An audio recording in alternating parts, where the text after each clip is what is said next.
Brad Yeckley is joining us from Penn State University, and he's going to talk to us about how Penn State is tackling financial education for college students. Brad, are you there? I sure am. I'm here.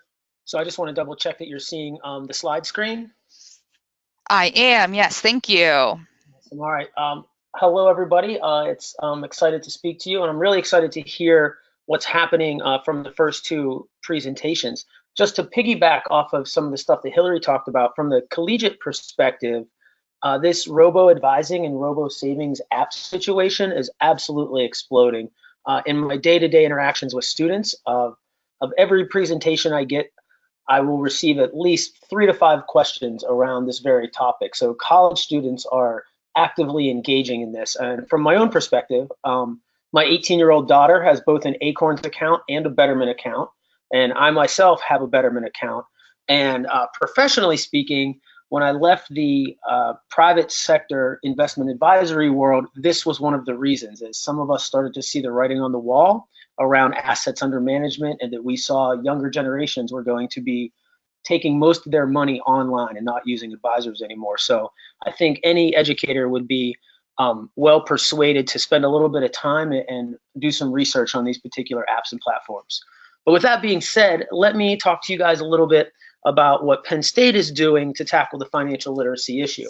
And so what we like to say is this was a great opportunity for me to kind of take a look back at what we've been able to do over the last couple of years. So the Penn State Financial Literacy and Wellness Center is a new entity and title, but it's been a number of years in the making. And I'm proud to say that in our first year as an official administrative unit at the university, just a few days ago, we were ranked as the 15th best financial literacy program in the country among colleges and universities. And I think that is because from the very beginning, when we started to develop the Financial Literacy and Wellness Center, both myself and my director, Dr. Risk, we always started with the why of why this is important. The general feeling, I think, around finances for young people and even some people that are well into adulthood revolves around the fact that the thinking is, if I could just make more money, or if I could just get a promotion, or I could just get that raise, I'd be able to save money or take that vacation or put money aside for my kids' college education or pay off student loans or whatever it may be.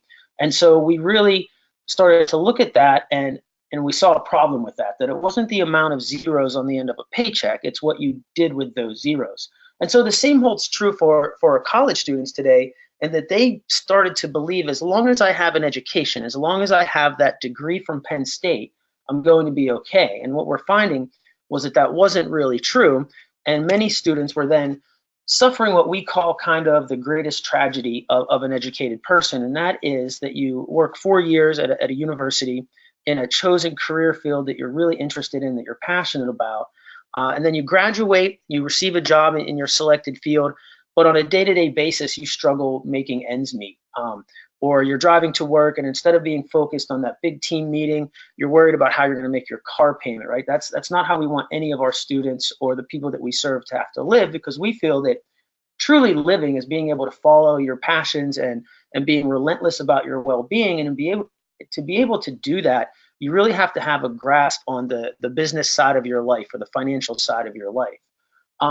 So we felt that within the educated population, one of the greatest risks to their personal levels of happiness and well-being is actually poor financial management.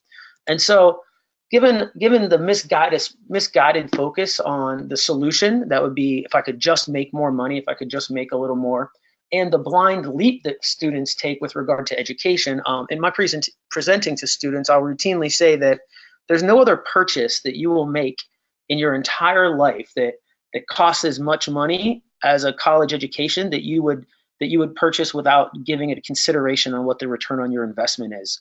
Out-of-state students attending Penn State University will routinely spend $250,000 on their education, and they don't even give it a second thought on how much they're spending or what the return on investment is on the outside. So really, when it comes to financial literacy, I think, I'm very excited about hearing the programs that are being implemented at K through 12 level. But what we found is that over the years, it's not really a question of whether financial literacy was needed or it had to happen, but it was always a question of who was responsible for it. So for a long time, school districts and administrators thought kids were learning this stuff at home, and the parents were thinking they were learning it in school. And then you get to high school, and the high schools were at a time a few years ago making the assumption that this was something taught at home. Then you get to college, and up until a few years ago, Penn State really didn't have a financial literacy curriculum. So the university was figuring they had to have learned this in high school, or they had to have learned this through their parents. And what we had was huge swaths of students graduating with college degrees and not having a grasp on personal finance. So a few years ago, probably around 2012, 2013, Penn State decided to take a look at this. Now, initially, we believe their heart was in the right place, but they were focused on the wrong thing. Initially, their whole charge around access and affordability was around student loan debt and combating high levels of student loan debt, and how can we speed up access and affordability, making college cheaper and getting them out of here on time. But through some of that research, and what they looked at is the university started to realize that there was an overall lack of just general financial literacy.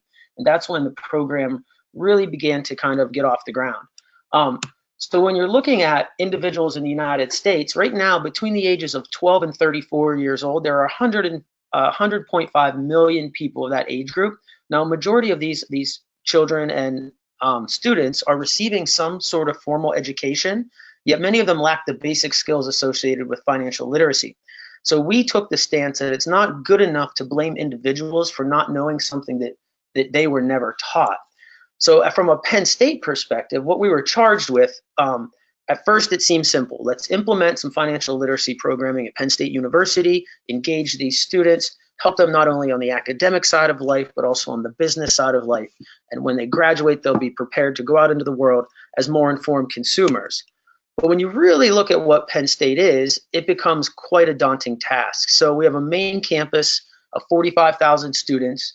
We have 24 total campuses in Pennsylvania, 17,000 faculty and staff, 100,000 students total, teaching hospital, over 500,000 active alumni, and an online world campus of 25,000 students. And the Financial Literacy Center was charged with financial literacy programming for the entire Penn State community. So if you just look at these numbers, you're looking at almost 1 million people that we were supposed to reach out to. So basically, my director and I just scratched our heads for a while. And we didn't really understand where to start. But luckily, we had some good vision, and we figured that we would start by seeing what is out there. Like, how do we begin to implement programming aimed at 100,000 plus people with various backgrounds, needs, and differing levels of financial literacy? So in the early stages, we started to look at some of the sites that were out there around financial literacy. And what we realized is that it is not that there's a lack of information available. The information is out there. But information, from our perspective, is just the first step of literacy. And for us, and we preach this all the time at the Financial Literacy Center, is that true financial literacy is a marriage of 3 items. It's the knowledge or the information. That's the stuff that is generally available. But then there's action planning and steps that need to take place. And then there's behavioral change. So I always use budgeting as the example. When I teach a class or I lecture a group, I can show you what a healthy sample budget looks like. So that's the knowledge.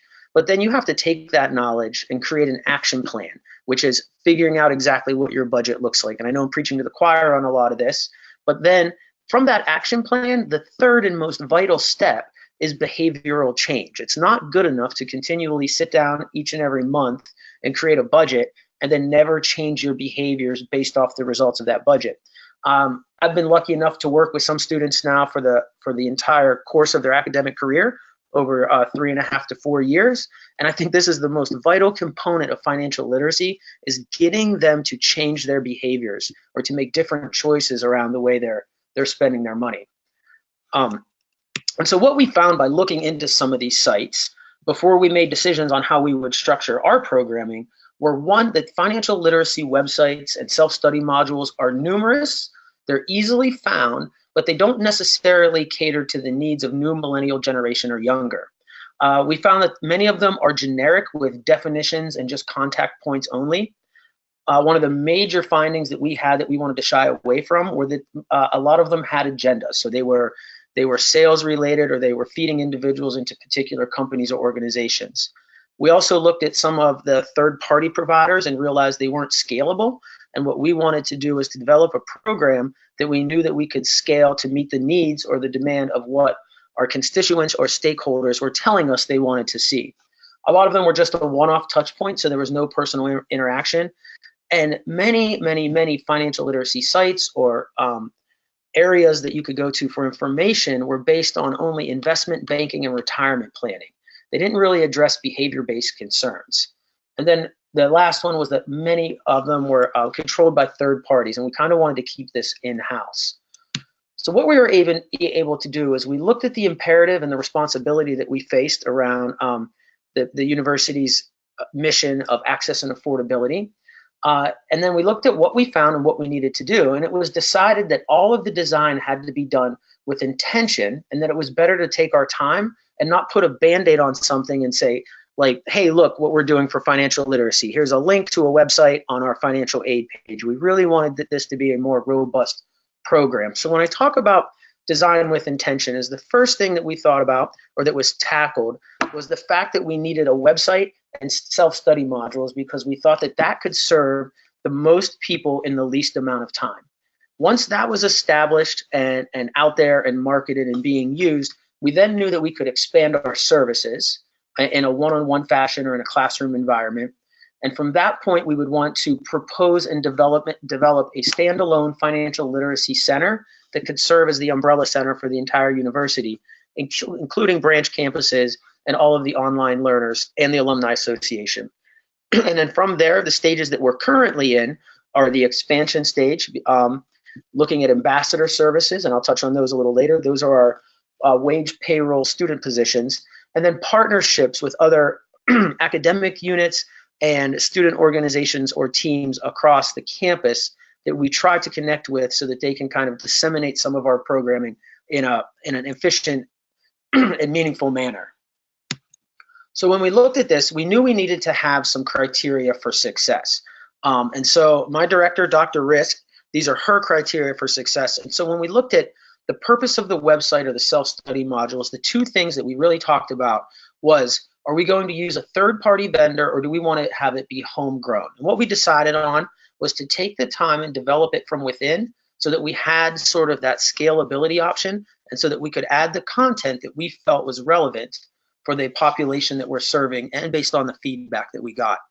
And then we had to figure out our target audience. Was it going to be a more general audience of the entire Penn State community, or would we specifically refine our audience to Penn State students? Or even more specific, there was some talk early on of Penn State World Campus students or Penn State University Park students. And what we decided to do was to be more general so that we could give access to anybody that wanted it. Would the relevant curriculum be wide and encompass many different areas of financial literacy, or would we focus on the things that we knew were priorities? We did decide to go wide, but in initial development, we focused on 4 main areas of a general financial literacy overview, credit card, budgeting fundamentals, and student loan repayment. So those are kind of our 4 pillars, our foundation of the literacy curriculum, and then we build upon that. Would our design be passive or active engagement? So there's many of the websites we looked at were passive. They didn't give you worksheets. They didn't kind of entice you to do more. It was just informational only. So we tried to make all of our curriculum engaging from an active perspective, where there are links to worksheets or downloadable PowerPoints or handouts that you complete so that it makes it a little more experiential for you. One of the big things that we had to discuss was access. So much like the Federal Reserve program that's based on Canvas, that learning management system, we also built ours within Canvas. And so there was some talk initially of whether this was going to be public access or private access. Now, from a metrics perspective, tracking who is using it, who is doing what, and how many of our students are actively engaging, we would have to make it private access for that case. We fought against that for a while. We wanted it to be open to anybody. So even if you're not a Penn State student, if you're a parent of a Penn State student, a grandparent, maybe you're a neighbor of a Penn State student who tells you, you have a guy down the street that's mowing your lawn, and he says, oh yeah, I do this financial literacy programming through Penn State. Any individual can log into our website and access the self-study modules. You don't have to be connected to the Penn State community. And then the last thing we looked at was scalability. And with this is we knew, well, we didn't know at the time, but we had faith in the fact that this was going to work and that it was going to take off. So we were continually mindful of how we can control the growth of the center and the programming while maintaining the integrity of the content. And I think this is something that we've done really well. There's been times where if you would talk to my director, Dr. Risk, she would call it opening the floodgates. And so there was times when we were getting requests, or we would form initial partnerships with people where we'd have to kind of pump the brakes and talk about opening the floodgates, and can we handle that capacity at our current staffing level. And so many times we had to kind of bite our tongue and hold back on doing things we wanted to do because we didn't think we were ready for the capacity just yet. So after we developed criteria for success, like in any traditional needs analysis or SWOT analysis, we wanted to identify some of the roadblocks that might be in place. So the first thing we had was costs, budgeting, and funding. So this was a pilot program initially. We did not operate on our own budget. We were kind of piecemealed together through a number of administrative units at the university that put a little bit of money in to see how this would go. From there, we looked at location. Our original location was with outreach and online education, and we were working mainly with adult learners and the World Campus. That location was not centralized at University Park. It was at Innovation Park, a couple miles away from the main campus.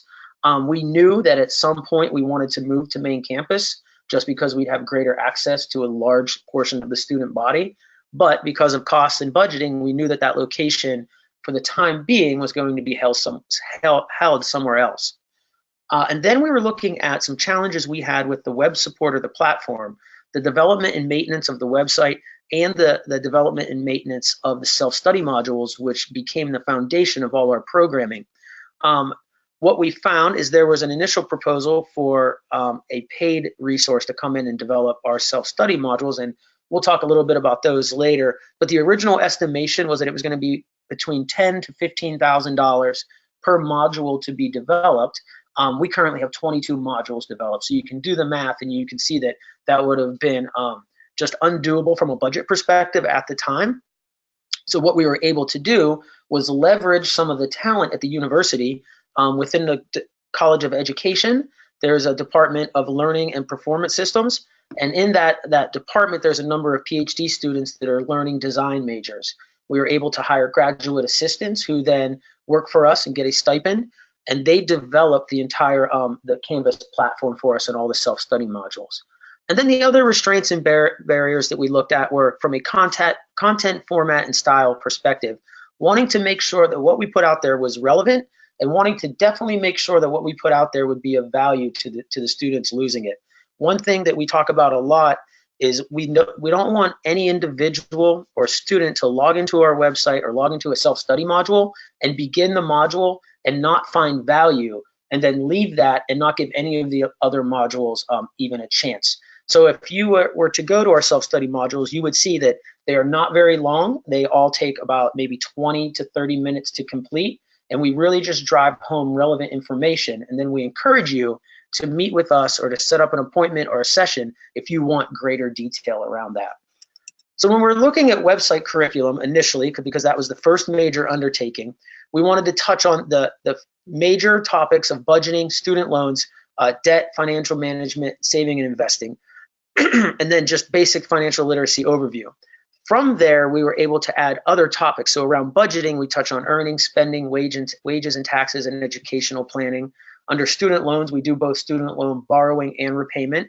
We talk about credit cards, mortgages, identity theft, and insurance. And on the saving and investing side, there's banking, knowing how to understand compound interest and the time value of money, emergency fund planning, retirement planning, and other investment strategies. Currently, we have 22 self-study modules that are either completely finished or scheduled to be finished by the end of the spring semester.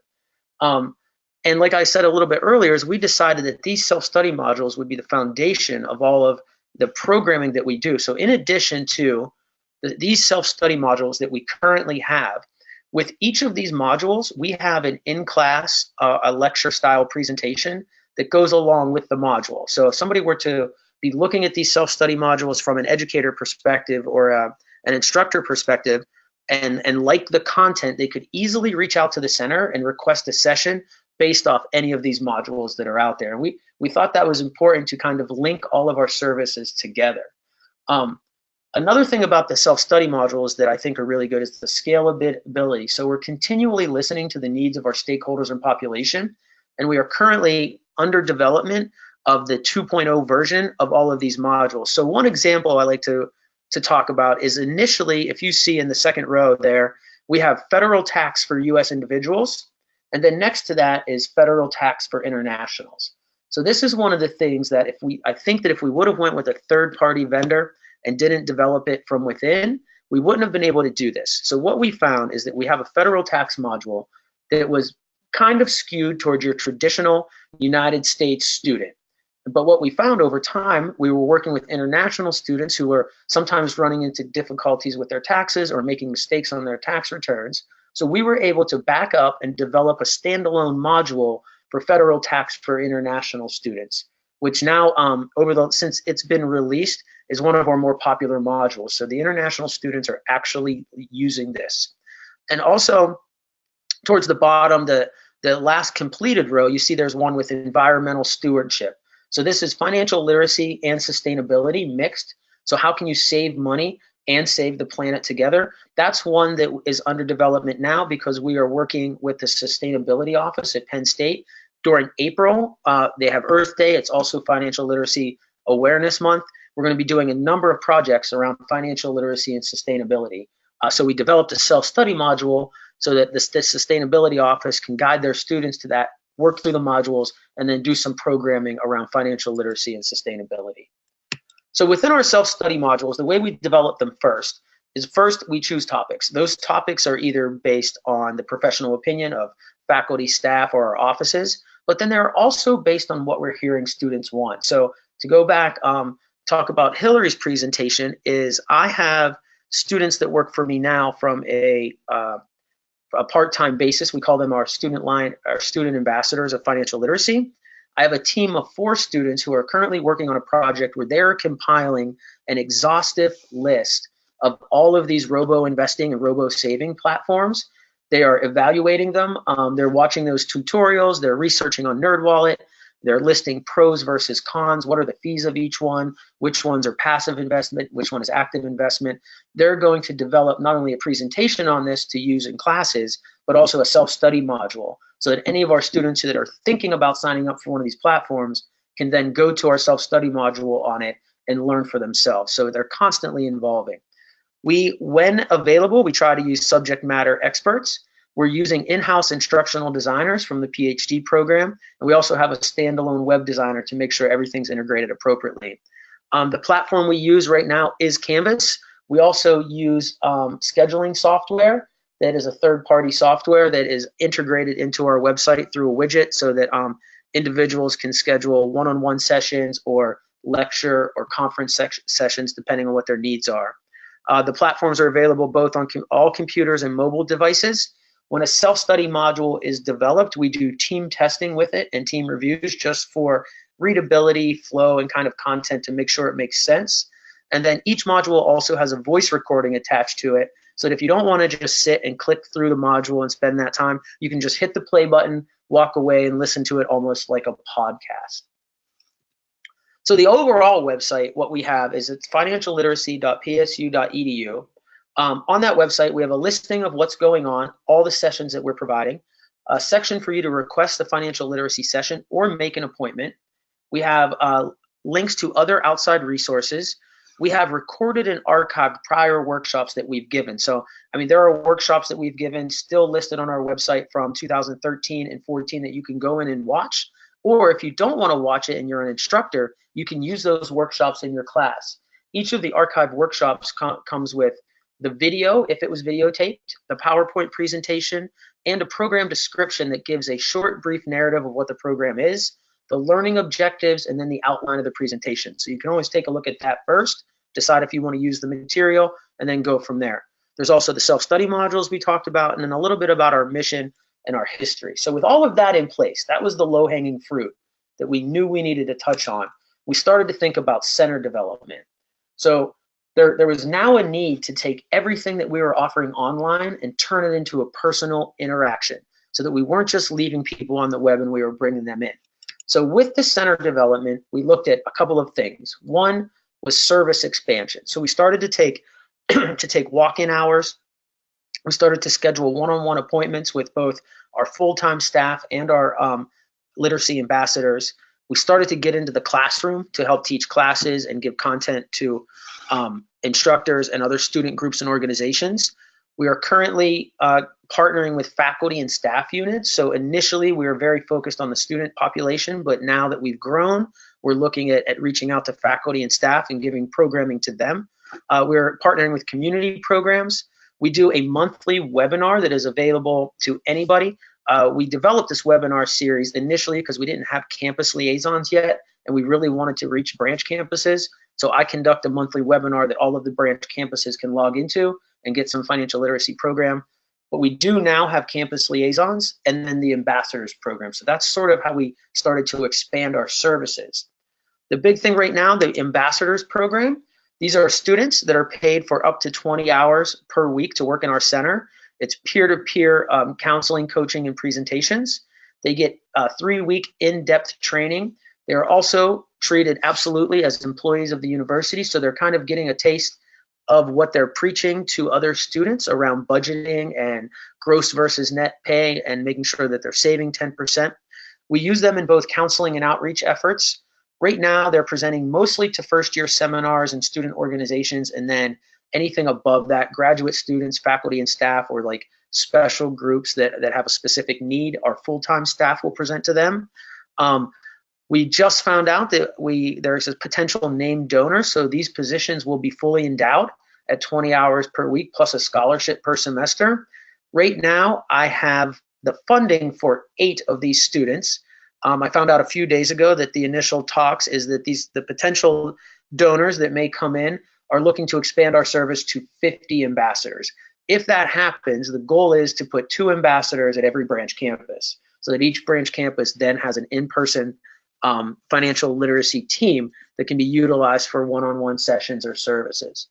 So when you look at where we've come over the last couple years, we want to kind of look back and see what the results have been. And so remember that overall, the mission of what we're trying to do is get students and the Penn State community to think more about what it means to do with your money and the knowledge, action, and behavior change as opposed to just more money. And we think that we've done pretty well. Because of the results right now as it stands is we're looking at within the next probably 3 months having 10 part-time staff with the students, 5 full-time staff. Now you have to remember we started out as 2 staff at Innovation Park 2 years ago. We'll have dedicated campus liaison staff, 22 self-study modules that will currently be up and running.